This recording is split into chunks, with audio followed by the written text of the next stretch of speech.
মানে কম ভোটৰ ব্যৱধানত প্ৰায় ৯,০০০ ভোটত জিকিছে দিগন্ত ঘাটৰ ডাঙৰীয়া। মই পোনপ্ৰথমে আপোনালোকৰ জৰিয়তে দিগন্ত ঘাটৰ ডাঙৰীয়াক শুভেচ্ছা জ্ঞাপন কৰিছোঁ। আৰু গৌৰৱ গগৈ নেতৃত্বত যি বিহালী সমষ্টিত উপ নিৰ্বাচন হৈছিলে, তেখেতৰ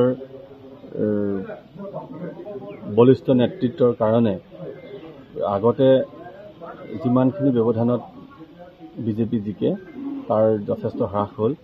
আমি লোকসভা নিৰ্বাচনত দেখিছিলোঁ বিহালীৰপৰা CPMৰ ভোটটো যদি ছাইড কৰি দিয়া হয় প্ৰায় ২২-২৩ হাজাৰ ভোটহে কংগ্ৰেছে পাইছিলে আৰু সেই ভোটটো এতিয়া 42,000লৈকে গ'ল।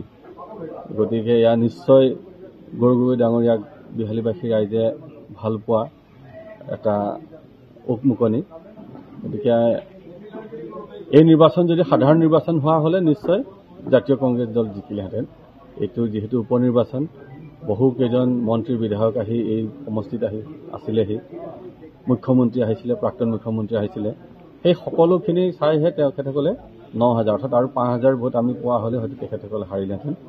গতিকে যা কি নহওক আমি হাৰিছোঁ, স্বীকাৰ কৰিছোঁ আৰু বিহালীবাসী ৰাইজক মই কৃতজ্ঞতা জনাইছোঁ আৰু তেখেতসকলৰ লগত মই আগতেও আছোঁ, এতিয়াও থাকিম আৰু ভৱিষ্যতেও ৰাজনীতি কৰোঁ কাৰণ যিহেতু সমষ্টিটো ৰিজাৰ্ভেশ্যন হ'ব, মই এজন OBC কাষ্টৰ ল'ৰা, তথাপিতো মই তেওঁলোকৰ লগত থাকিম আৰু অহা ইলেকশ্যনত ভাৰতীয় জাতীয় কংগ্ৰেছক আমি বিপুল ভোটত জয়যুক্ত কৰাম। ভৱিষ্যতৰ পৰিকল্পনা কি আপোনাৰ? ভৱিষ্যতৰ পৰিকল্পনা ৰাজনীতি কৰি যাম আৰু ৰাইজৰ সেৱা কৰি যাম।